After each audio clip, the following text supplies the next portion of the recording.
வாழ்க வளமுடன்! பேராசிரியர் டாக்டர் துரை லோகநாதனின் வினாவிடை தத்துவச் சிறுகதைகளாம் அமுதச்சுடர் சேனலின் சார்பான வணக்கங்கள். என் கதைக்கரு வெளிவர உதவிடும் யூடியூப் நிறுவனத்தாருக்கும் அமோக ஆதரவு தந்து கொண்டிருக்கின்ற ரசிகப் பெருமக்களுக்கும் வணக்கங்கள். என் கதைக்கரு கற்பனைச் சொல் என்றாலும் ஓர் உண்மையை விளக்குவதற்கு வாருங்கள். இன்றைய சிறுகதையாம் எச்சரிக்கை என்னும் தலைப்பில் செல்வோம். பரபரப்பான காலை நேரத்தில் அவரவர்களும் தங்கள் பணிக்கு விரைந்து சென்று கொண்டிருந்தனர். தங்கள் வீட்டினை விட்டு எதிர்மறையாய் சிலரின் வீடுகளுக்கு அங்கே ஏற்பட்ட கோளாறுகளை சரி செய்ய வீட்டின் கதவுகளை தட்டியும் நின்றனர். அவ்வாறு அழைத்தவர்களை வரவேற்று மின்சாரம் மற்றும் குழாய் அடைப்புக்களை சரி செய்யச் சொல்லி மேற்பார்வை செய்து கொண்டும் இருந்தனர். அப்பொழுது அந்த தெருவின் ஓர் மாடி வீட்டில் ஒரே கூச்சலும் எதையோ இழந்தவர்களின் ஏக்க ஓலங்களும் எல்லோரையும் திகைக்க வைத்தன. அந்த வீட்டில் உள்ளவர்கள் நல்ல செல்வந்தர்களாகவும் விளங்கினர்.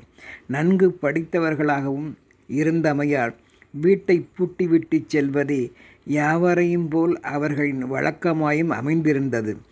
பள்ளிக்கு செல்லும் பிள்ளைகளும் வீட்டின் வேலைகளை செய்யும் பணிப்பெண் ஆயாவும் இரவு பணிக்கு சென்ற மூத்த மகனும் வீட்டிற்கு எந்த வேளையிலும் வந்துவிடுவார்கள் என்ற நோக்கத்தில் தங்கள் வீட்டின் முகப்பு வாயில் கதவின் சாவியை வீட்டின் மேல்கூரை அல்லது அந்த மாடத்தின் மேல் பகுதியில் யாருக்கும் தெரியாமல் அந்த வீட்டினர் மட்டுமே அறிந்திடும் வகையில் வைத்துச் செல்வது வழக்கமாய் வைத்திருந்தனர்.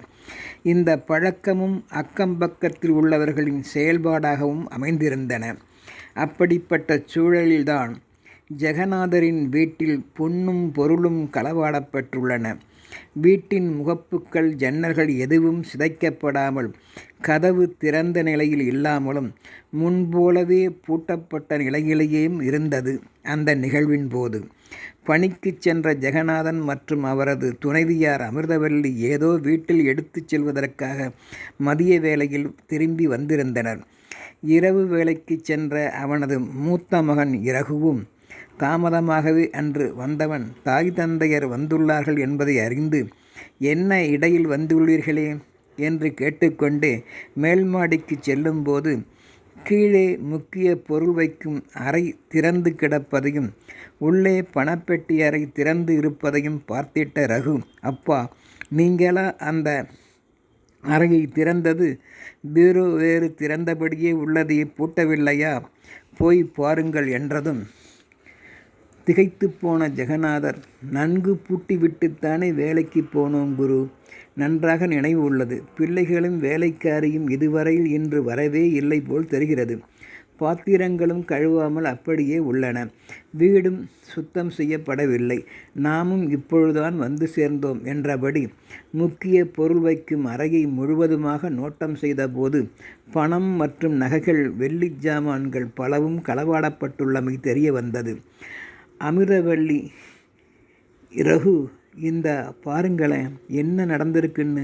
எல்லாம் போய்விட்டன் போல தெரிகிறதே என்று கதறிட பார்த்தவர்களும் மிகுந்த கவலையுடன் ஓலமிட ஆரம்பித்தனர். சப்தம் கேட்டு அக்கம்பக்கத்தில் உள்ளவர்களும் ஒன்று கூடிட ஏற்பட்ட துயர நிலையில் அவர்களும் பங்கு கொண்டு திகைத்து நின்றனர். அட கடவுளே என்று கூக்குரல் இட்டுக்கொண்டே இருந்தனர். ரகு விரைந்து காவல் நிலையத்திற்கு புகார் செய்திட அவர்களும் வந்து பார்வையிட்டனர். வீடோ பூட்டப்பட்ட நிலையில் உள்ளது. எப்படி இது சாத்தியமாகும்? ஒன்றும் துப்பு துலங்காமல். வெளியாட்கள் வேறு யாரெல்லாம் வருவார்கள் என்று காவலர்களும் கேட்டார்கள். வீட்டு பணிப்பெண் மட்டுமே, ஆயா, அம்மா வந்து செல்வார்கள். அதுவும் நாங்கள் இல்லாத வேளையில் என்றனர். ஆனால் இன்று மட்டும் ஆயா வந்ததாக தெரியவில்லை என்றிட என்ன காரணம் என்றனர். அப்படி வந்தால் அவர்கள் எவ்வாறு வீட்டிற்குள் செல்வார்கள் என்று கேள்வி மேல் கேள்வி கேட்டபடி நின்றிட ஜெகநாதரோ, இன்ஸ்பெக்டர் ஐயா, நாங்கள் வீட்டுச் சாவியை வீட்டின் மேல் பகுதியில்தான் யாருக்கும் தெரியாமல் வைத்து செல்வது வழக்கம் என்றிட, அது வேலை செய்யும் ஆயாவுக்கு தெரியுமா என்று காவலர்கள் கேட்டிட, அவளுக்கும் தெரியும். வீட்டு வேலை முடிந்ததும் பூட்டிவிட்டு சாவியை நாங்கள் வைப்பது போலவே தினமும் வைத்து சென்று விடுவாள். ஆனால் இன்று ஆயாவும் வந்து போனதாக தெரியவில்லையே என்றிட, காவலர் என்ன காரணம்? தற்சமயம் அவர்கள் ஏன் வந்து மற்ற ஆட்களின் துணையோடு இதனை செய்துவிட்டு எப்பொழுதும் போல் பூட்டிவிட்டு சென்றிருக்கக்கூடாது? எனக்கு என்னமோ சூழ்நிலையை பார்க்கும்போது அப்படித்தான் என்ன தோன்றுகிறது. எனவே ரகுத்தம்பி, நீங்கள் ஆயாவை என்னிடம் அழைத்து வாருங்கள், நான் விசாரிக்க வேண்டும் என்றிட, ரகுவும் ஆயா சொர்ணத்தை காவலரிடம் அறிமுகம் செய்தான். ஏம்மா சொர்ணம், ஏன் இன்று என்று பார்த்து சரியாய் நீ வேலைக்கு வரல? என்ன நடந்து உள்ளது வீட்டில் என்று அறிந்தாயா? அல்லது ஒன்றும் தெரியாதவள் போல் நடிக்கின்றாயா?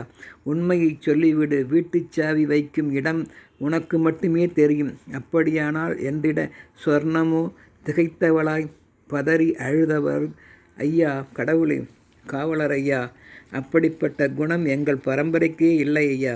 கால்வயிறு கஞ்சி குடித்தாலும் நேர்மையாகத்தான் உழைத்து சாப்பிடுவோம் ஐயா.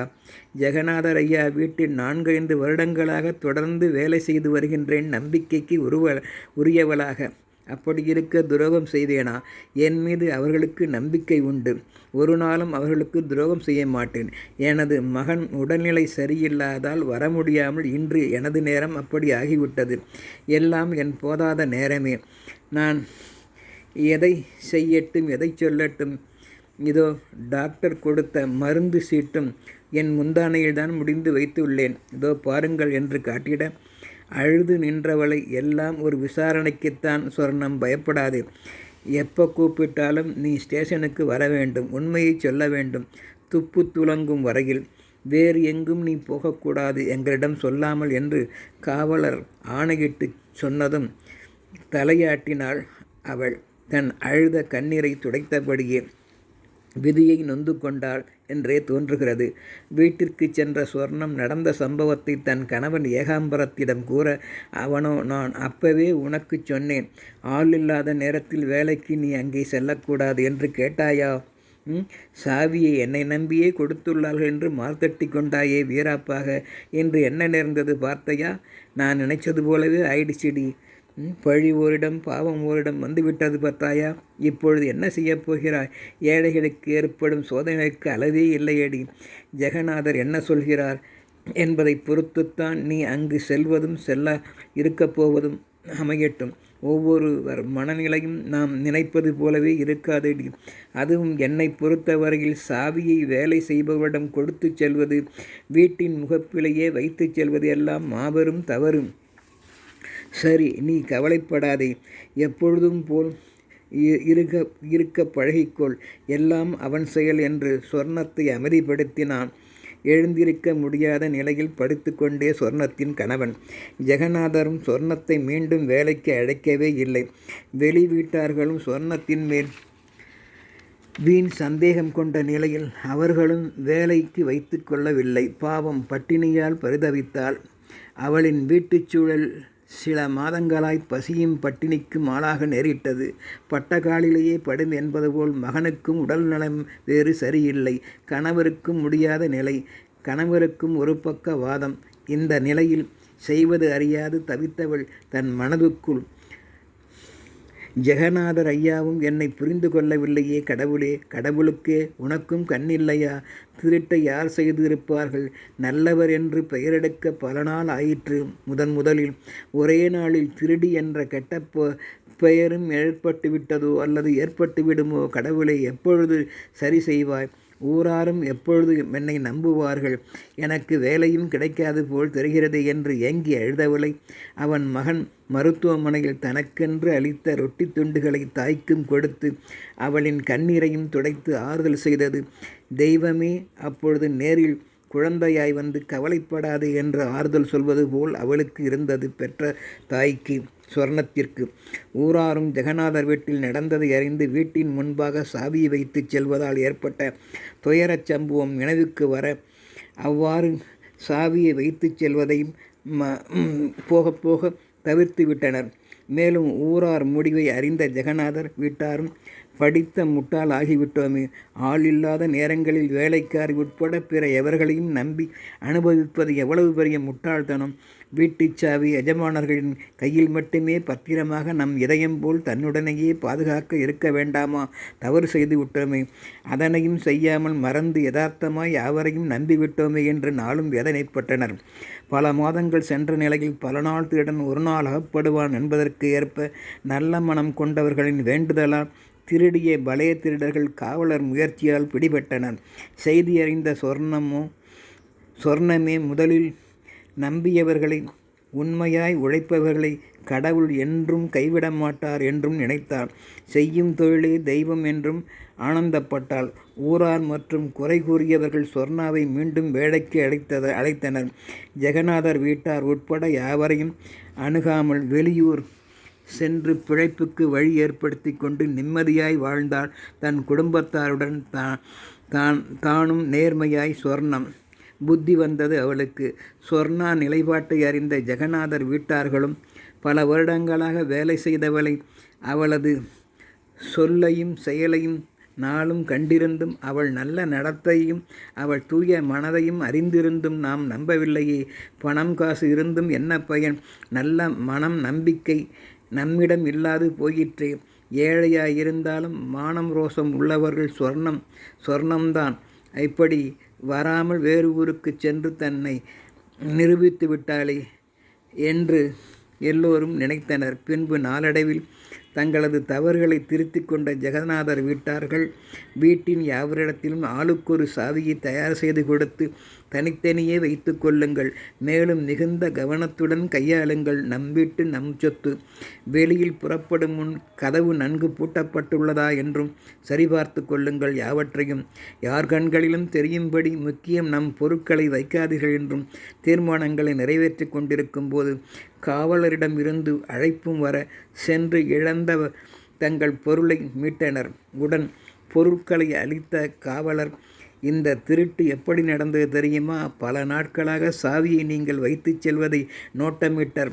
சிலர் யாரும் இல்லாத நிலையில் தாங்களே திறந்து எடுக்க வேண்டியதை எடுத்து தாங்களே பூட்டிவிட்டு இருந்த இடத்திலேயே சாவியை மரியாதையாய் வைத்துவிட்டு சென்றிருக்கின்றார்கள்.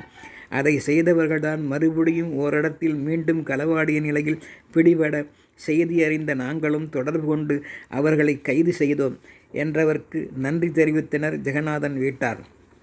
இக்கதை ஜெகநாதர் வீட்டுக்கு மட்டுமல்ல, ஜெகத்தை ஆள்பவர் யாவர்க்கும் ஓர் எச்சரிக்கை மணியே. நல்லோர் மனதை புண்படுத்துவதும் நம்பாமையும் பாவச் செயலே. யார் மனதையும் புண்படுத்தாமல் யாருக்கும் எதிலும் கண்டபடி இடம் கொடுக்காமல் வாழ கற்றுக்கொள்வோம். வாழ்க வளமுடன்.